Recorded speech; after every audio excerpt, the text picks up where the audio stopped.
Captain James Miller stood at the viewport of Waypoint 37, staring into the endless dark of space. The small frontier outpost hung at the edge of human territory, a lonely sentinel watching the stars. Most officers saw assignment here as punishment, but Miller had requested it. Out here, away from the bustle of the Central Worlds, he could pursue his true passion. "Captain, you've got another package," said Lieutenant Davis, dropping a small container on Miller's desk. "All the way from Earth this time." Miller turned from the viewport, his weathered face brightening. "Finally. I've been waiting months for this." He opened the package carefully, revealing an old metal badge. To most, it would look like junk, a piece of scrap. But to Miller, it was treasure, the faded insignia of the Third Deep Space Fleet, active during the Vraxian War 3 centuries ago. "Another addition to your collection of fairy tales?" Davis asked with a smirk. Miller didn't take offense. The younger officers always mocked his hobby. "History, Lieutenant, not fairy tales." "The Retribution is a myth, sir. Every Academy cadet knows that." Miller picked up the badge, feeling its weight. "That's what they teach now, yes. But myths often have roots in truth. The story of the Retribution was known to every child who dreamed of the stars. During the darkest days of the war against the lizard-like Vraxians, humanity built a superweapon, a battleship unlike any other. It was said to be the size of a small moon, carrying weapons that could destroy planets. In the old stories, the Retribution fought a final battle against the enemy fleet, and both disappeared, never to be seen again. Official history called it propaganda, invented to boost morale when humanity was losing the war. But Miller had spent 20 years collecting evidence suggesting otherwise. "Messages for you, Captain," called the communications officer. "One from your wife, and another, strange one." "Strange how?" Miller asked, walking to the communications station. "It came through on an old frequency. Very old, and it's repeating." Miller leaned over the console, feeling his heart beat faster as he saw the signal pattern. "This frequency hasn't been used since the war." "What war?" asked the young officer. "The Vraxian War. Before the peace treaty." Miller studied the signal. "Can you clean it up?" After several minutes of work, the static resolved into a clear pattern. 3 short, 3 long, 3 short. An ancient distress code. "Where is it coming from?" Miller asked. The officer checked his instruments. "The dead zone, sir. Grid 19-7. The dead zone. A region of space avoided by all ships due to strange sensor readings and rumors of vanished vessels." Miller had always wondered what secrets it held. "Sir," said Commander Alex Taylor, Miller's second-in-command, "you're not thinking of investigating that signal, are you?" Miller was already walking toward the command center. "I'm not just thinking about it, Alex. I'm doing it." Taylor followed, lowering her voice. "With all due respect, sir, that's crazy. The dead zone is off-limits for good reason. And this signal is probably just interference." 333 is not random interference," Miller replied. "Someone set that signal to repeat, and it matches accounts from my research." Taylor sighed. She was a good officer, practical, and by the book. She had served with Miller for 5 years and respected him. But his obsession with the Retribution was the one thing that worried her. "Sir, even if, and that's a big if, there's something there, we need authorization from command." Miller nodded. "I'll request it immediately." 3 hours later, Miller stood before the holographic images of 3 admirals. He had presented his case, showing the signal and its match to historical records. "Captain Miller," said Admiral Grant, "your request to investigate is denied. Waypoint 37 is a monitoring station, not an exploration vessel." "Admiral, this could be the greatest historical find of our time," Miller argued. "It could also be nothing," said Admiral Wong. "Or worse, a trap. The Vraxians may be our allies now, but there are still rogue elements who remember the war." Miller tried one more approach. "What if it is the Retribution? The technology on that ship would be centuries ahead of even our current level. We can't let that fall into the wrong hands." The admirals exchanged looks. Miller had touched on their real fear. "Very well," said Admiral Grant finally. "You may take a small team to investigate, but at the first sign of danger, you withdraw. Is that clear?" "Perfectly clear, Admiral." "Thank you." As the transmission ended, Miller found Taylor waiting. "We're going, aren't we?" she asked. "We leave in 6 hours. Prepare a team. 5 security officers and 2 engineers." "This is a mistake," Taylor said, but she was already mentally selecting the crew. Miller returned to his quarters and opened a locked drawer in his desk. Inside was his most prized possession, a handwritten journal supposedly from a survivor of the Retribution's last battle. Most experts had called it a fake, but Miller had always believed. He opened it to a dog-eared page and read the familiar words. "Should anyone find this account, know that we did not fall in battle. We were betrayed. The ship lives, though damaged beyond repair. We sleep now, in the cold between stars, but we will return, and we will have our revenge." Miller closed the journal. For 20 years, he had searched for proof that the Retribution was real. Now, he might finally find it. 6 hours later, their small ship left Waypoint 37, heading toward the dead zone. As they approached the coordinates, sensor readings became erratic. "Something's interfering with our systems," reported the engineer. "Keep going," ordered Miller. Taylor looked nervous.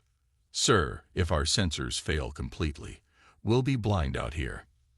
"Sometimes you have to trust more than sensors, Commander." As they pushed deeper into the zone, a massive shape began to appear on their view screen. Just a shadow at first, blocking the stars.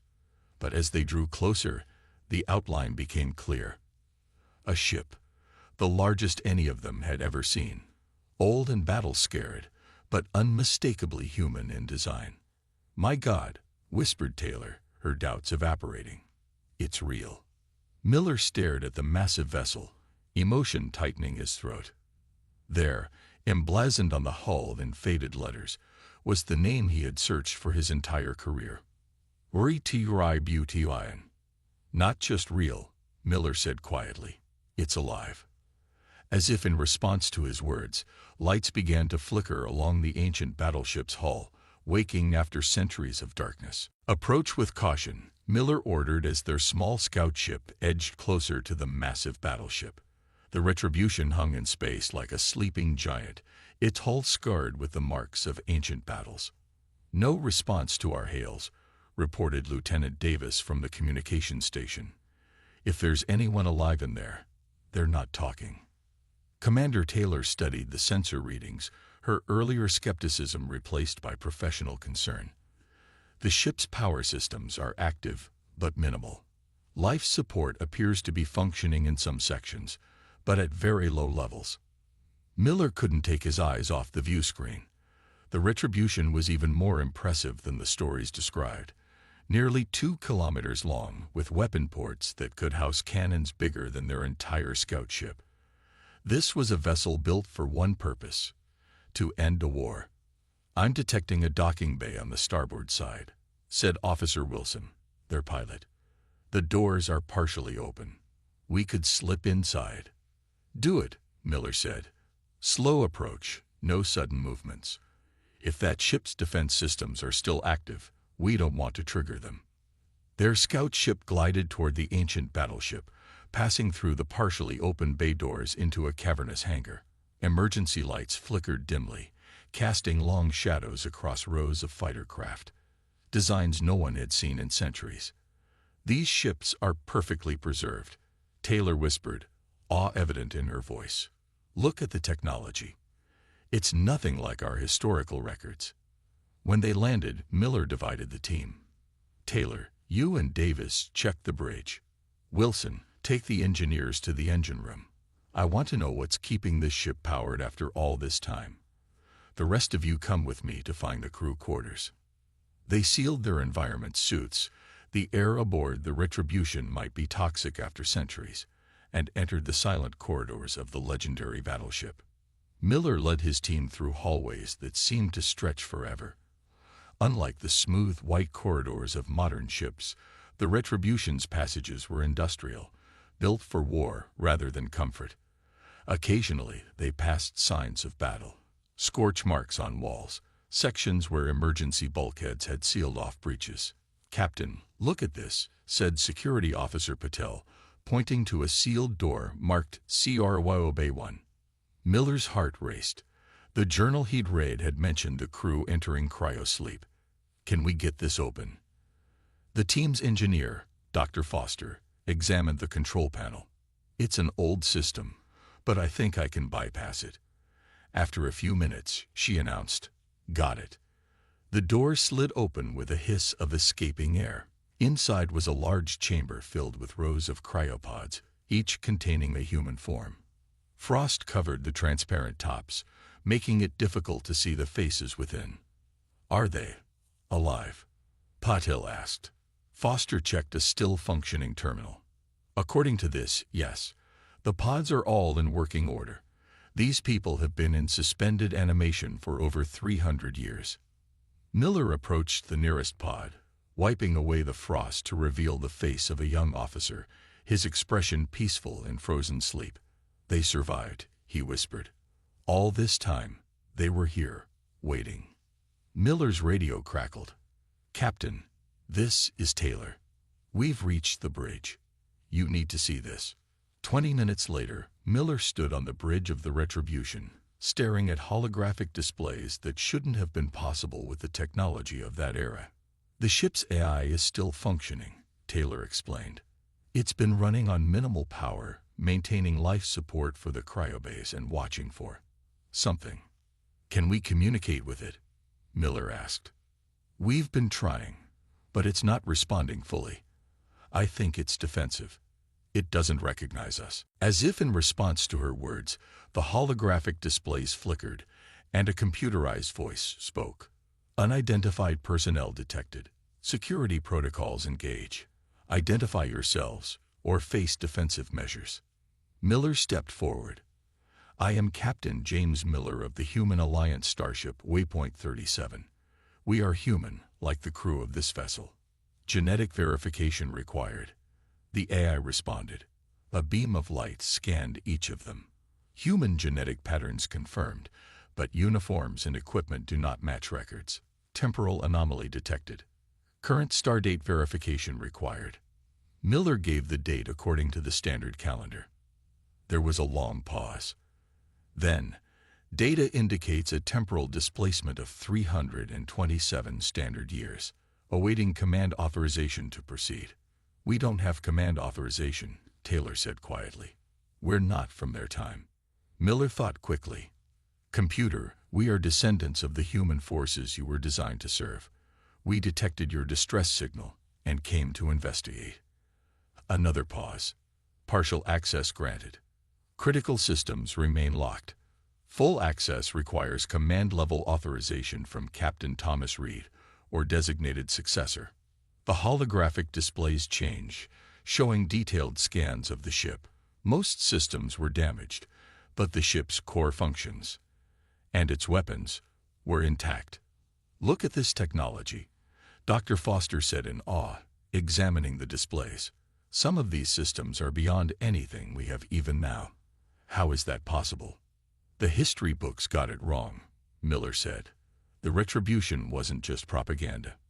It was real. And it was far more advanced than anyone knew." As they studied the displays, Wilson's voice came over the radio. "Captain, we've reached the engine room. You won't believe what we found. This ship isn't powered by standard fusion drives. It's something else entirely, something I've never seen before." "Document everything," Miller ordered. "But don't touch anything yet." As Miller spoke, the bridge lights suddenly brightened, and warning signals flashed across the displays. "What's happening?" Taylor asked. The AI's voice returned, now more urgent. "Warning. Defensive systems activating. Unknown entities attempting access to secure areas.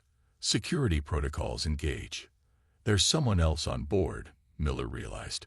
Computer, identify the unknown entities. Unable to comply. Sensor systems damage. Threat assessment, high. Activating remaining defensive protocols. Throughout the ship, emergency barriers began to close. Lights shifted to a deep red alert status.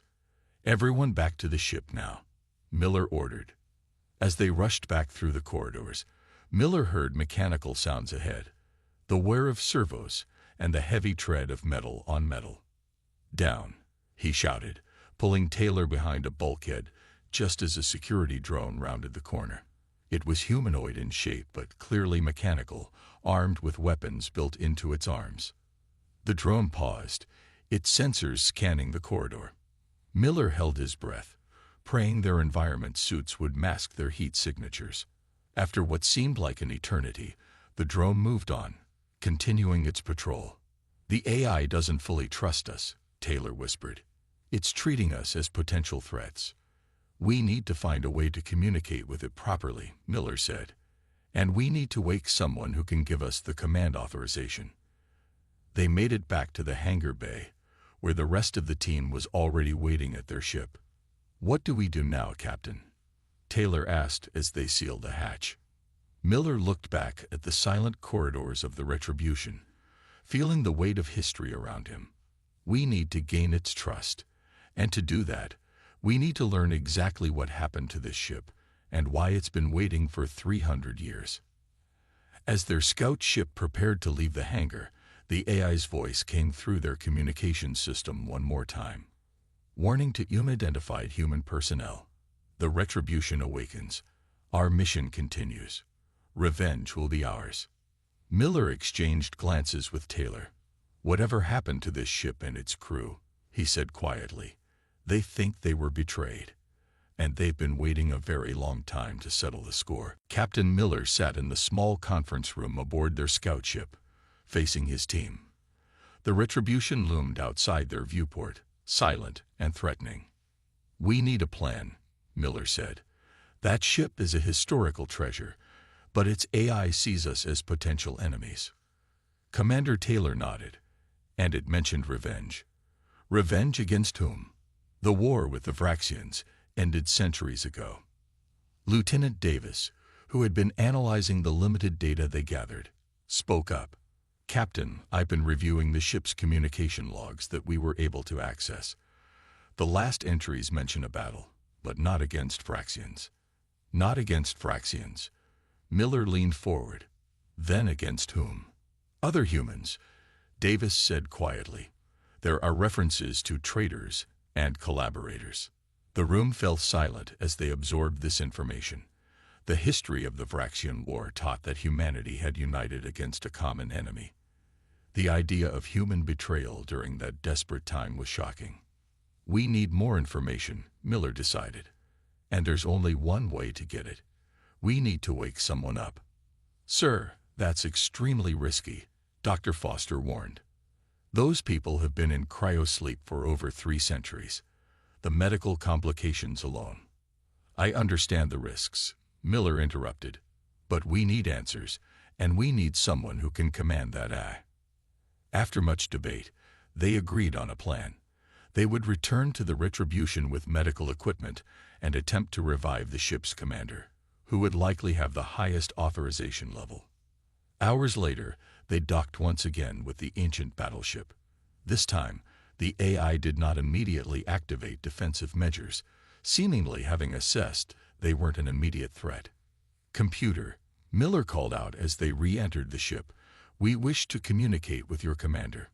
We need to revive Captain Reed from cryosleep. There was a long pause before the AI responded. Authorization insufficient for full revival protocols. However, limited communication may be established. Follow illuminated path to Command Cryobay.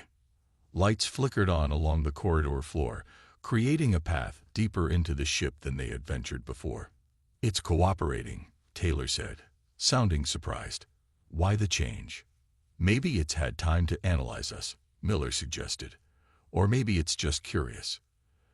They followed the lights to a smaller cryobay marked Command STFF. Inside were just 5 pods, more elaborate than the ones they had seen earlier. The central pod bore the name Admiral Thomas Reed, Fleet Commander. Admiral Taylor Reed. The stories always called him Captain. Miller approached the pod. "Computer, we request communication with Admiral Reed." "Initiating limited revival protocol," the AI announced. "Warning: full revival not authorized. Temporary consciousness only." The pod hummed to life. Frost melted away from the transparent cover, revealing the face of a man in his 50s, with a strong jaw and deep lines around his eyes. The pod opened with a hiss, and Reed's eyes fluttered. Dr. Foster rushed forward with her medical scanner. Vital signs stabilizing. Brain activity increasing. "He's waking up." Admiral Reed's eyes opened fully, focusing slowly on the faces above him. He tried to speak, but his voice was barely a whisper after centuries of disuse. "Water," Foster said, and Davis quickly provided a small cup with a straw. After a few sips, Reed found his voice. "Who are you?" "You're not my crew." Miller stepped forward. "Admiral Reed, I'm Captain James Miller of the Human Alliance. We found your ship adrift and followed your distress signal." Reed's eyes narrowed. "Human Alliance? What happened to the Federation?" Miller exchanged glances with Taylor. "Admiral, this may be difficult to hear, but you've been in cryosleep for a very long time. The year is 2752. Reed stared at them, then closed his eyes. 300 years, he whispered. "Computer, confirm." "Confirmed, Admiral. Current timestamp indicates 327 years, 4 months, 18 days since cryoprotocol initiation." Reed struggled to sit up, and Foster helped him. "The war? The Vraxians? The war ended 3 centuries ago," Miller said gently. "We've been at peace with the Vraxians for generations." Reed's face hardened.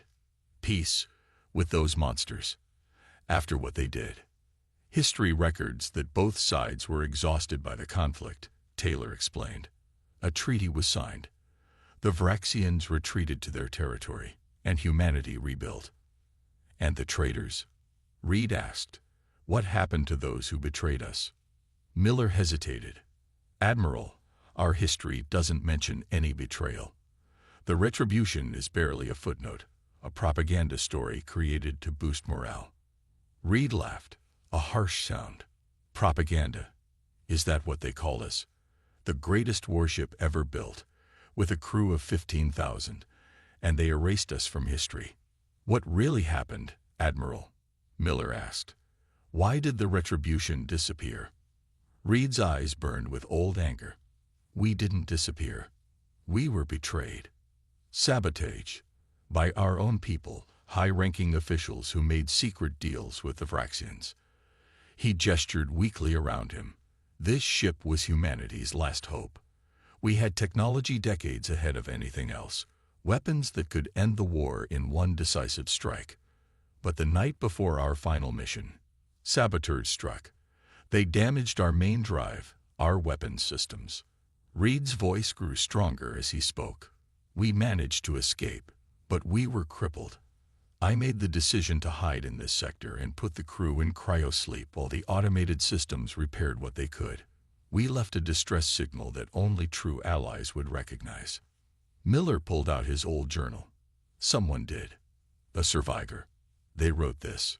Reed's eyes widened as he recognized the book. "Lieutenant Park.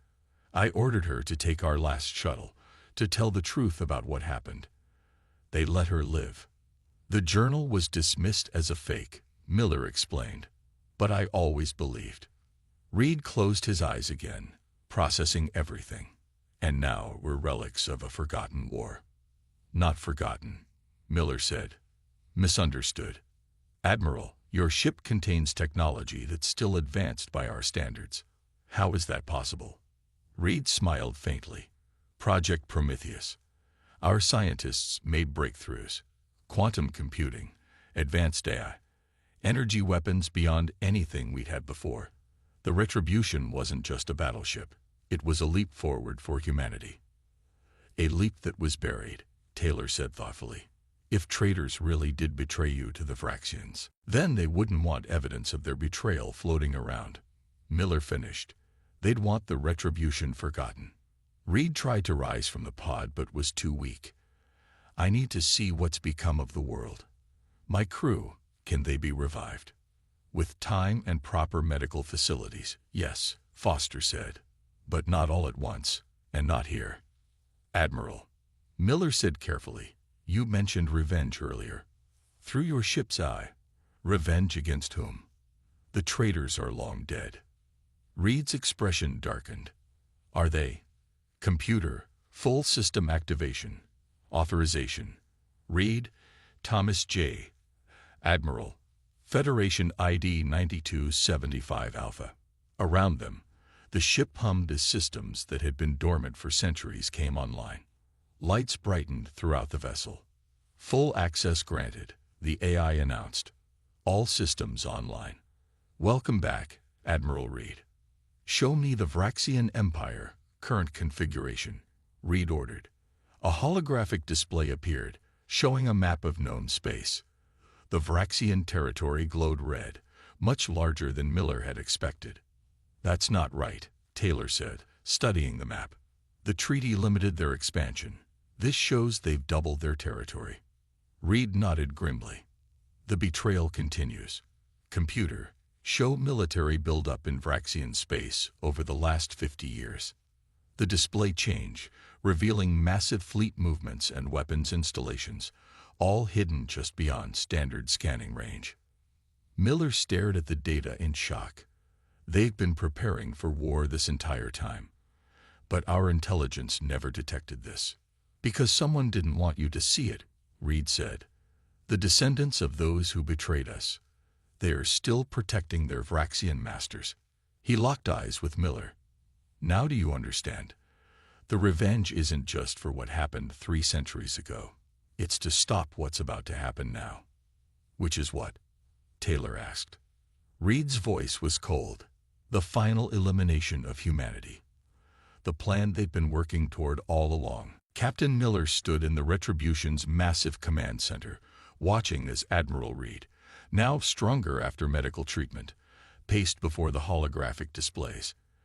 In the 12 hours since Reed's revival, the ancient battleship had come fully to life, systems humming with power that shouldn't have been possible after centuries of dormancy. These readings can't be right, Commander Taylor said, studying the data on Vraxian military strength. Our intelligence reports show their fleet at 1/5 this size. Your intelligence is compromised, Reed said flatly, just as ours was before the betrayal. He turned to Miller. Captain, you said humans and Vraxians have been at peace for centuries. What's the current state of human defenses? Miller hesitated before answering. Most of our military budget was cut decades ago. We maintain a defense fleet, but nothing like what we had during the war. Most of our ships are exploratory or scientific vessels now. Reed's face darkened. Perfect conditions for an invasion.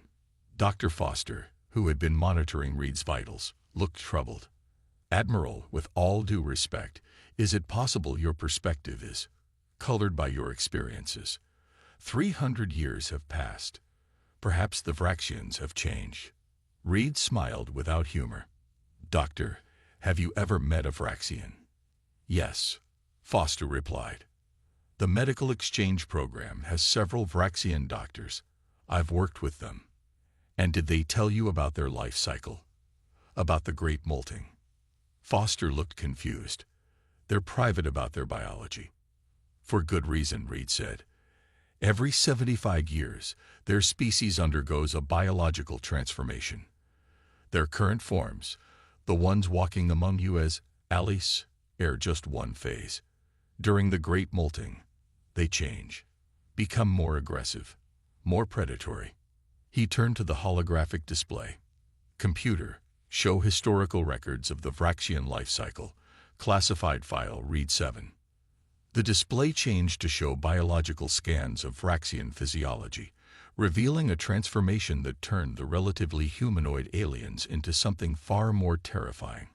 larger with enhanced musculature, thicker armor-like skin, and more pronounced predatory features.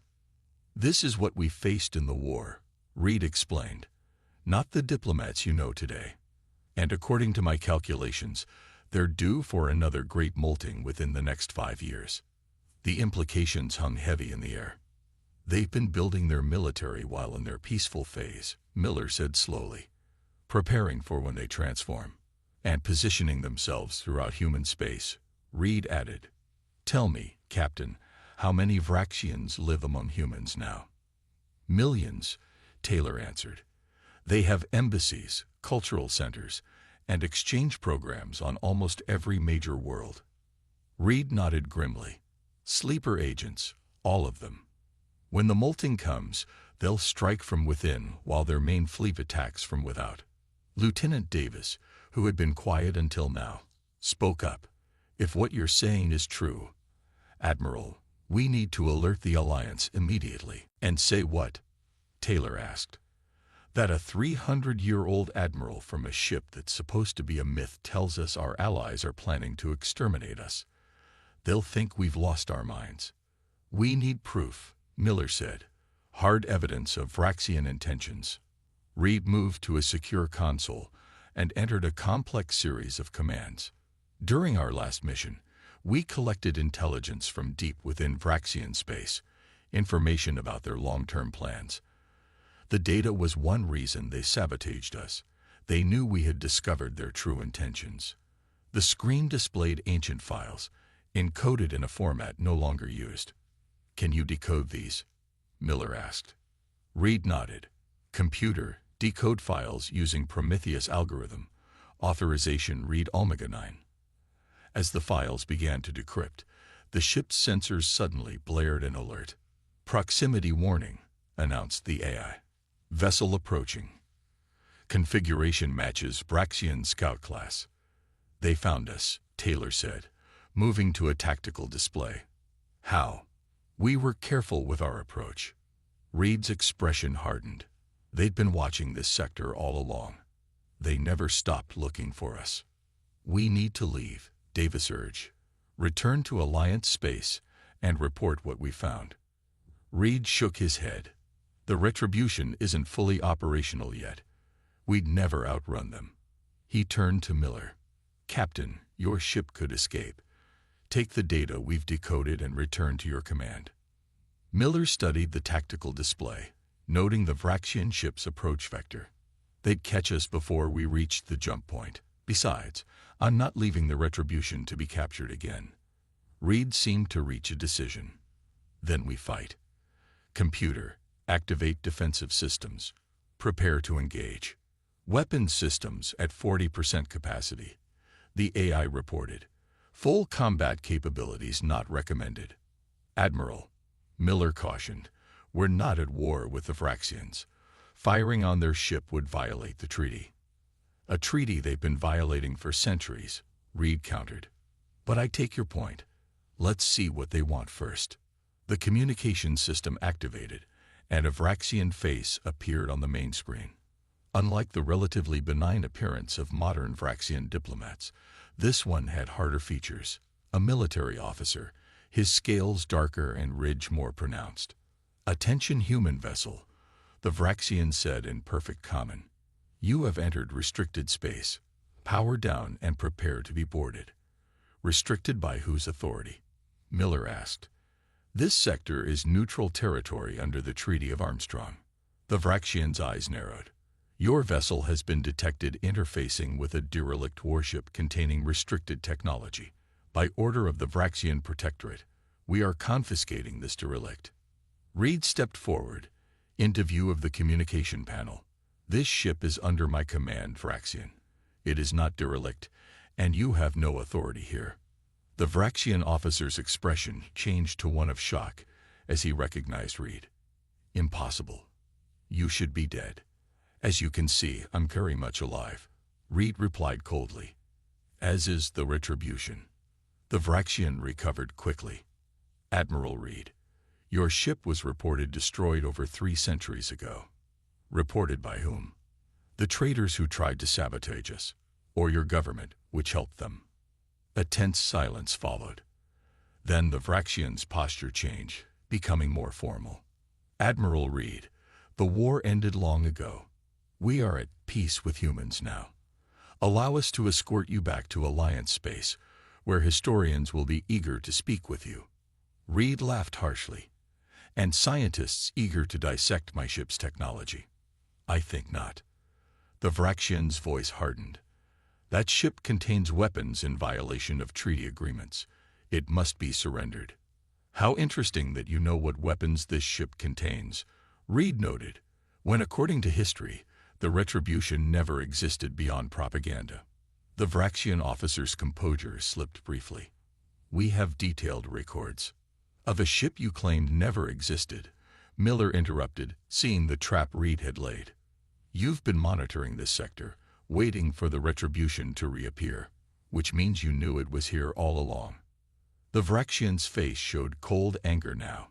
You have 1 hour to surrender the vessel, or we will take it by force. The communication ended abruptly. That went well, Taylor said dryly. Reed turned to Miller. Now do you believe me, Captain?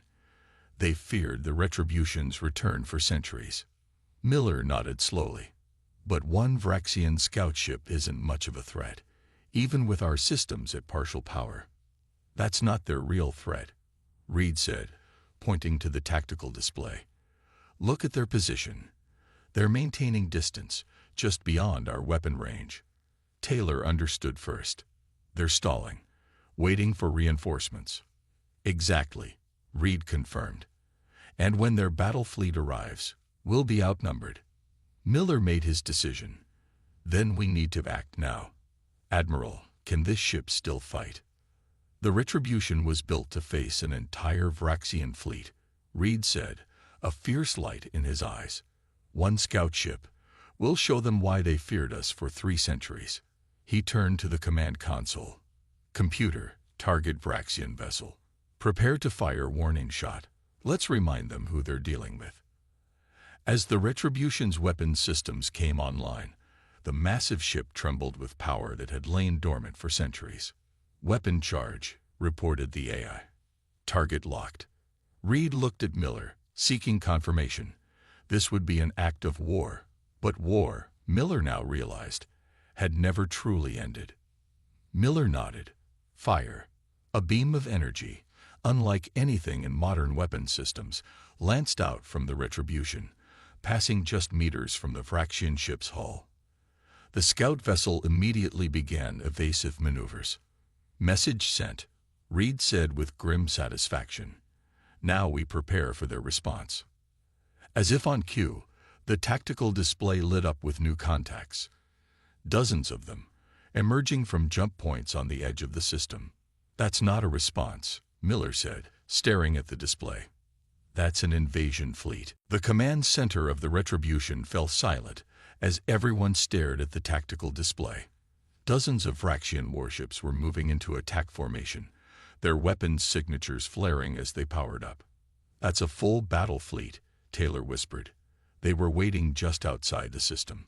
Admiral Reed studied the enemy ships with a trained eye. Interesting. Their ship designs have changed, but their attack formations remain the same. He pointed to the display. Look how they position their heavy cruisers at these points. Classic Vraxian encirclement strategy. Miller felt a chill. They were prepared for this. For us. Of course they were, Reed said, his voice hard. They feared the Retribution's return for centuries. Now we know why. They never stopped preparing for war. A communication alert sounded, and the main screen activated to show a different Vraxian, older, with elaborate markings on his scales that indicated high rank. I am High Commander Vex of the Vraxian Protectorate, the alien announced. You have fired upon our scout ship in violation of treaty agreements. Surrender immediately. Reed stepped forward.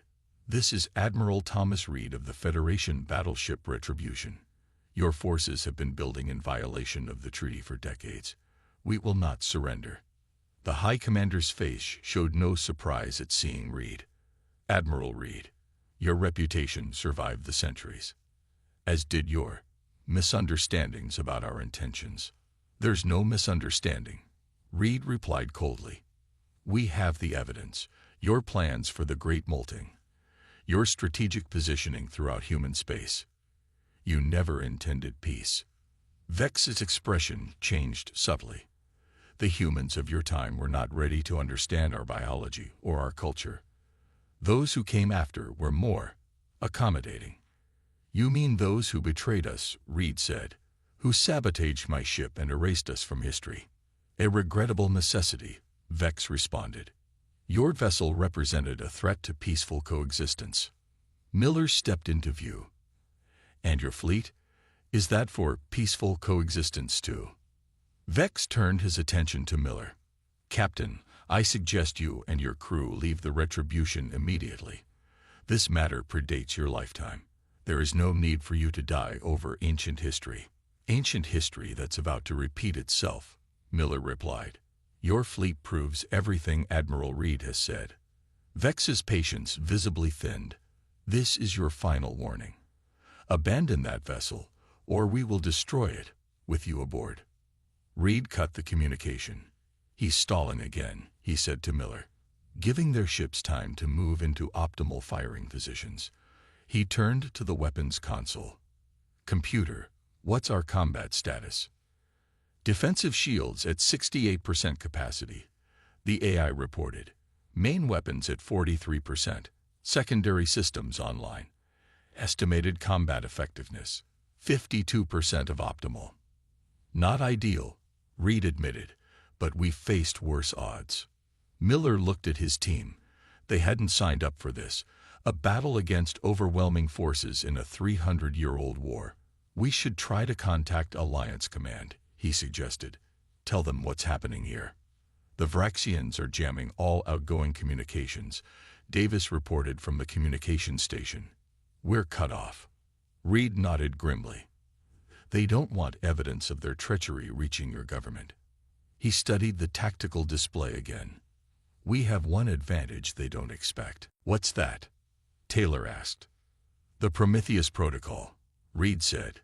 "Computer, initiate Prometheus Protocol. Authorization, read Final Omega." "Warning," the AI responded. "Prometheus Protocol will redirect all power to experimental systems. Life support will be reduced to minimal levels in non-essential areas. Proceed." "Confirmed," Reed said. "Proceed." The lights dimmed briefly throughout the ship, then stabilized. On the tactical display, new weapon systems came online. Systems unlike anything Miller had seen before. "What is this?" he asked. "The reason they feared us," Reed explained. "Quantum phase weaponry. Technology that was decades ahead of its time. And apparently still is." He looked at Miller. "This is what they tried to prevent us from using. What the traitors sabotage." The tactical display beeped urgently. "Vraxian vessels firing," the AI announced. "Evasive maneuvers," Reed ordered. "Bring us about to heading 047. Prepare to return fire." The massive battleship moved with surprising grace for its size, turning to face the oncoming Vraxian fleet. Enemy weapons fire streaked toward them, bright lances of energy that would have torn apart a modern Alliance vessel. But when they struck the Retribution's shields, something unexpected happened. Instead of struggling under the attack, the shields actually brightened, seeming to absorb the energy. Shield capacity increasing to 75%, the AI reported.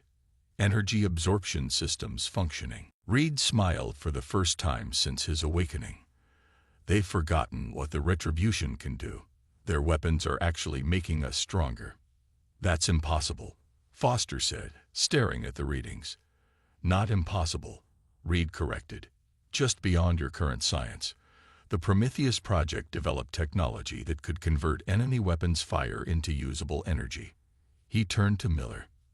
"Now, Captain, shall we show them why they were right to fear us?" Miller hesitated only briefly. If what Reed said was true, if the Vraxians had been planning humanity's destruction for centuries, then this wasn't just about revenge. It was about survival. "Fire at will, Admiral," he ordered. Reed's fingers danced across the command console. Target their lead vessels. Fire main quantum phase cannon. The Retribution shuddered as its main weapon discharged. Not a beam of energy like conventional weapons, but a rippling distortion that crossed space almost instantly.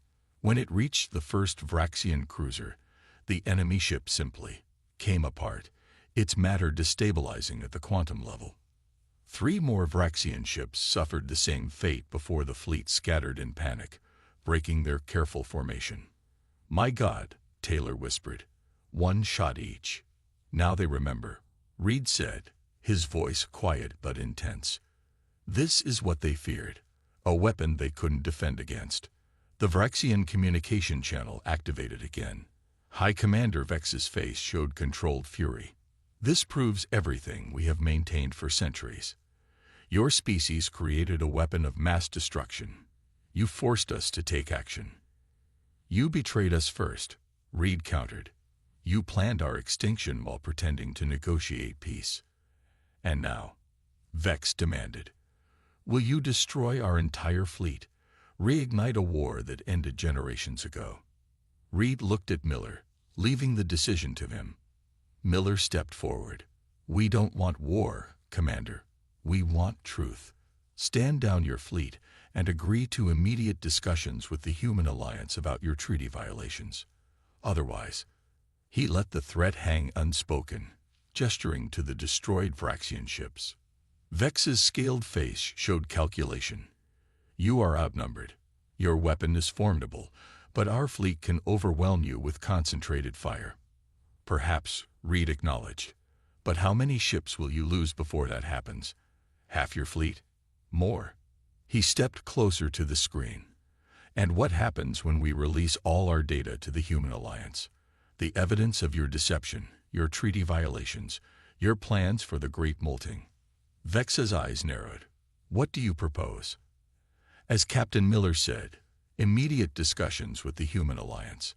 Full disclosure of your military buildup and your plans. A new treaty, one with real verification this time." For a long moment, Vex was silent, clearly communicating with others off-screen. Finally, he turned back. "We will withdraw to the outer system and permit communications with your alliance. But the Retribution remains a prohibited weapon under existing treaties.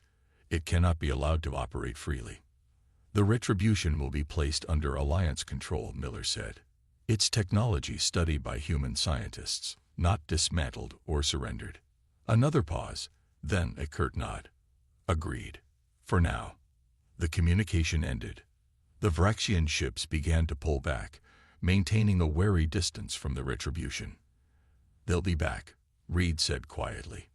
"With a larger fleet. This isn't over." "No," Miller agreed. "But now we're prepared. And we have the truth." He looked around at the ancient battleship that had survived centuries to deliver its warning. "The Retribution didn't just come back for revenge, Admiral. It came back to save us." Reed nodded slowly. "Perhaps that's the true Retribution. Not punishment for past wrongs, but prevention of future ones." He extended his hand to Miller. "Thank you, Captain, for believing when no one else would." As they shook hands, the main lights returned to full power throughout the ship, illuminating corridors that had been dark for 3 centuries. "Computer," Reed said, "begin revival protocols for senior staff. It's time to wake up my crew." He turned to Miller with determined eyes. "They've slept long enough, and humanity has been blind for too long." Outside the viewports, the stars seemed to shine brighter as the Retribution, no longer a myth but a very real guardian, prepared for its new mission in a time not its own, but desperately in need of its protection.